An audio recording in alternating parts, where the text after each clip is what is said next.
Hi, everybody. How's everyone doing today so far? I understand I'm first up, so the pressure is on for me. Great. We're all doing great on this side. Yeah. Oh, good. Yeah, Good. Well, great on my side, too. I have to personally thank you for this film, to all of you, but especially Chandler, because it brought me back when I was in high school and into university. I not only worked at the video store on Eglinton Avenue in Toronto, VideoFlix, I ran it. It was the best memories of my life, honest to God. And so, Chandler, for you, obviously, you know, also now a film journalist. And so we've cut fruit, you know, what can I say? But now you're making this phenomenal film. So you're taking your real life experiences. What prompted you to write this down and bring us this great film? Well, first of all, I want you and Romina to talk manager to manager at some point, but we will. We will. Yeah, I mean, I think I just really wanted to make a film kind of that was in my own voice. Like, I really love comedies, and I wanted to make something super personal. And so, yeah, I worked at Blockbuster in high school in Burlington, Ontario, and I was, you know, really obsessed with cinema at the time. And I just kind of wanted to make this portrait of my weird adolescence, because I felt like I'd never really seen a high school movie that was kind of based on my high school experience, which was like mostly waiting in the parking lot of Blockbuster for my mom to pick me up. Yeah, right? Yeah, exactly. But yeah, I had many of those nights for sure. That is for sure. Isaiah, you next. My goodness, kudos to you. You're so amazing as Lawrence. I honestly felt for this guy. And of course, in the beginning, you know, we find out more and more about him. But in the beginning, you know, he's not such a likable person. That's okay. What was it like for you to get this script, and how did you connect to him? Like, was there anything that you found that you connected with him?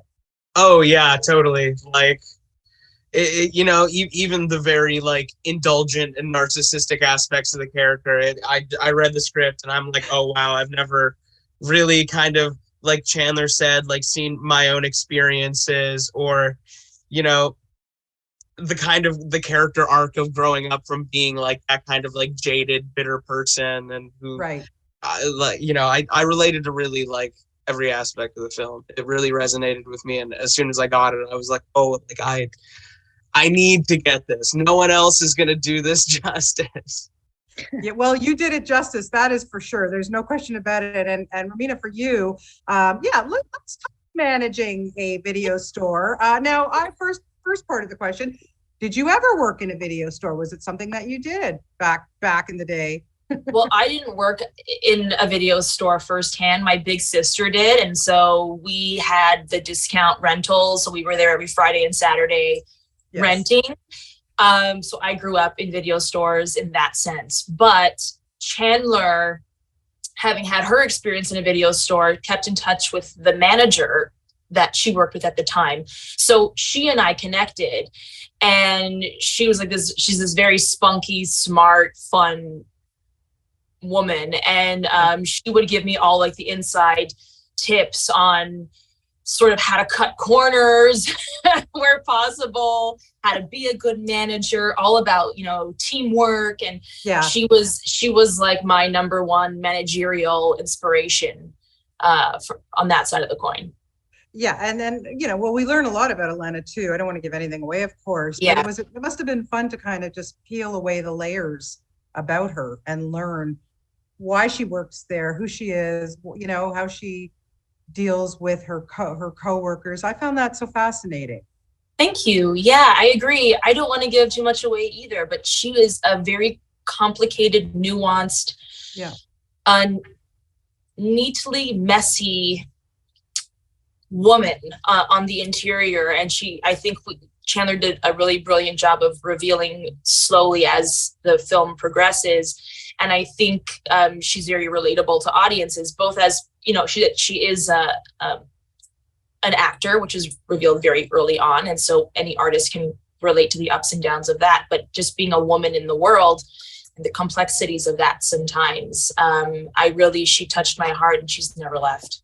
Yeah, that's wonderful.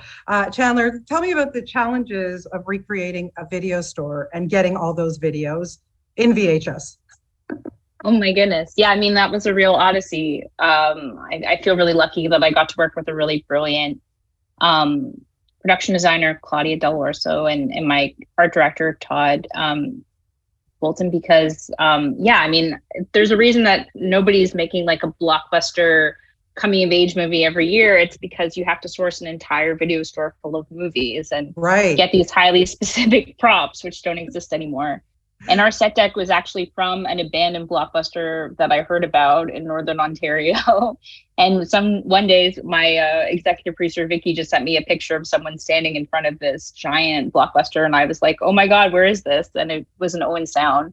So I tracked down the property manager, and he agreed to meet me in the store. And when he opened up the store, it was like a time capsule, like everything was just completely left untouched. So like all the shelving and computers and TVs and the little cart that you see in the movie, they're all from this real life video store. Wow. That was also like leaking asbestos and the ceiling was caving in.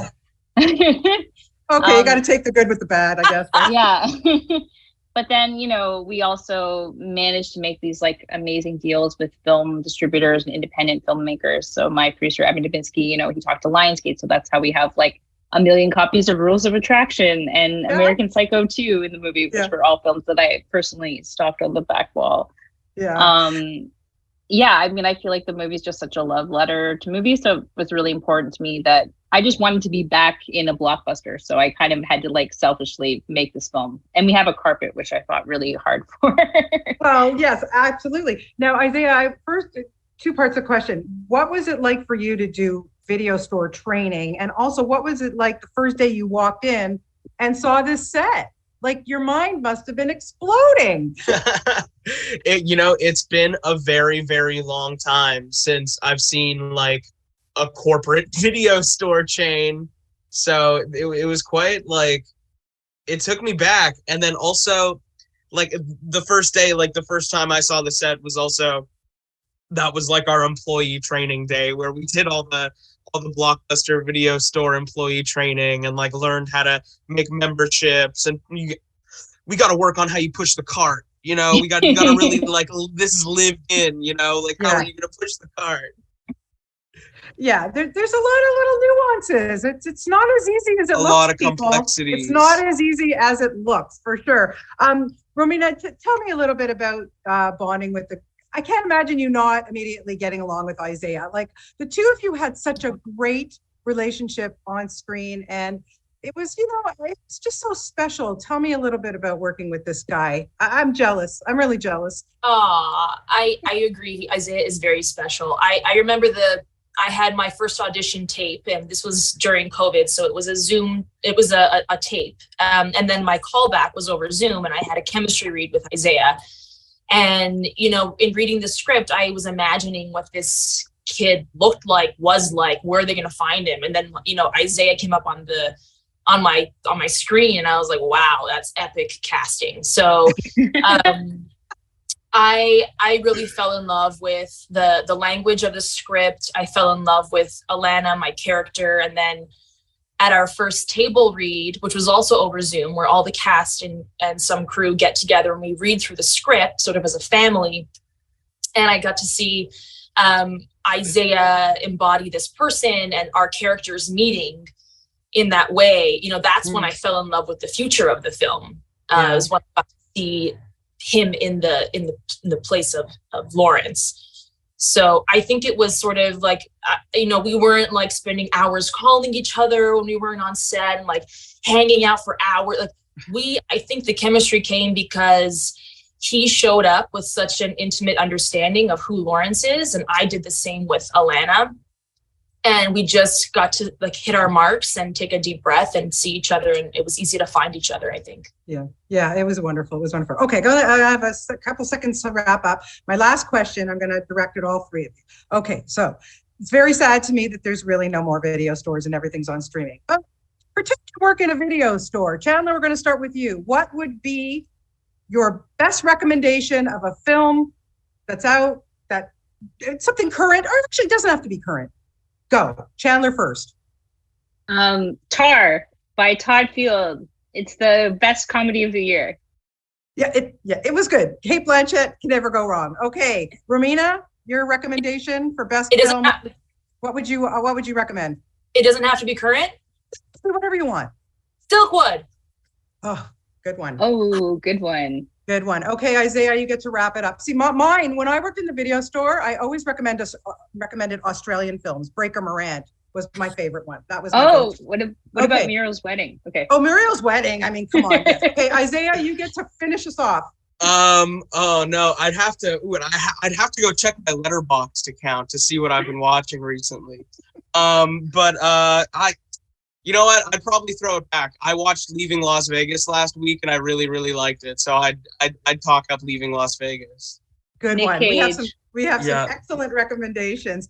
Listen, guys, thank you so much for your time. I could talk to you for hours about this film, but Chandler, bless you for making it. It's so wonderful, and what an honor to talk to all three of you today. Thanks so much. It's nothing without these two on my.